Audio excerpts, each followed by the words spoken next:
මෙන්න මේ අඟහරු 10ක්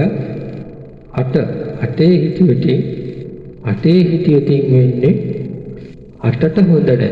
අටට හොඳ නැති වුණාම අඟහරු අපි කියමු මෙතන ඉන්නකොට උසඟ යෝගයේ දෙන්නේ. මෙතන 4 කේන්දරේ තන නෙවෙයි මේ 7 4 1 ඒ කියන ස්ථාන 4 කේන්දරේ හැටියට තමයි ජෝතිෂයේ සඳහන් වෙන්නේ.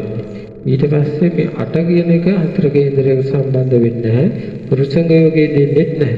හැබැයි 8 වෙලා 8 උස්තික රාශියක් හෝ මේස රාශියක් වුණොත් ඒකෙන් යෝගයක් එදෙනවා. හැබැයි මේ යෝගයේ දුනට ඒ යෝග ඵල හොඳ නැහැ. මෙන්න මේ ස්ථානයේ අඟහරුට හොඳ රාශියක් නොවන නිසා. එතකොට කැපීම්, සීරීම්, ලේ ගැලීම්, පහර කැවුම් වලට දඩ කුෂ්ඨ නාරාසිත ස්නායු ආසිත වක්බඩු ආසිත ලේ ආසිතව රෝගාබාධ ඇති කරනෝ මෙන්න මේ කෙනෙක්ගේ අඟහරු 8 කටක රාශි වති නීච රතුරු රාශි වල යෙදුනොත් එහෙම යෙදෙනවා.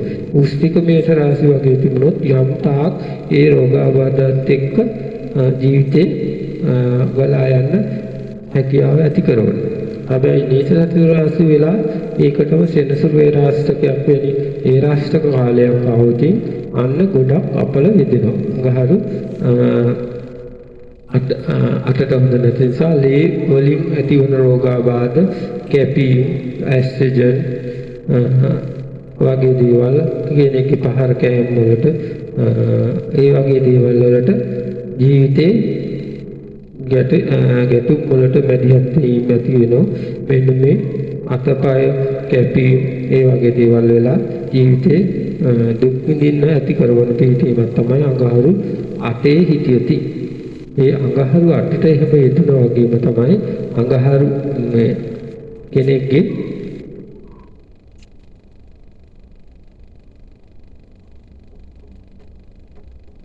අඟහරු කෙනෙක්ගේ මෙන්න මේ ස්ථානයට යෙදුනොත් මේ ස්ථානයට කියන්නේ 9ට කියන්නේ ධර්මස්ථානය. ඒ ධර්මස්ථානයේ අඟහරු කෙනෙක්ගේ හිටියතින් 9 කියලා පමණක් තැන්වල මේ 10 නෑ ඉලක්කම තමයි දෙන්නේ. හැබැයි ඒත් අපි මෙතෙන්ද කියන්නේ ධර්මස්ථානික. මේ ධර්මස්ථානයේ ඉන්නකොට අඟහරු ඔහුෝය ආගමයට කිසිම කැමැත්තක් නැහැ. මං අදහන ආගම මොකක් වුණත් ඒ ආගමට ගෞරවයක් ආගම භක්තිය නැති නිකන් නීතිමනාපයට ජීවිතය ගත කරන කෙනෙක් බවටපත් වෙනවා 9 අඟහරු ඉන්නකොට.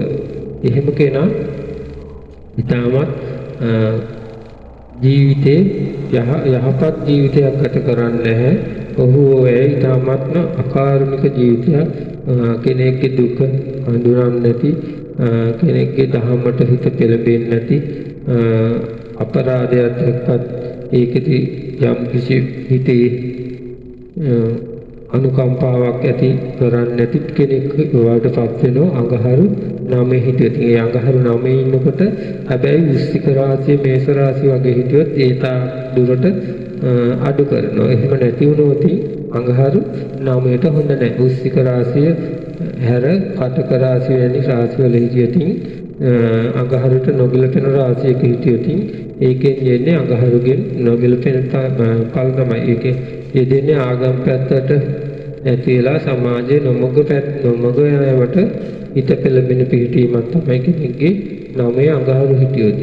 ඒ කෙනෙක්ගේ එහෙම වගේම අපිව සබ්ස්ක්‍රයිබ් කරන්න අමතක කරන්න එපා.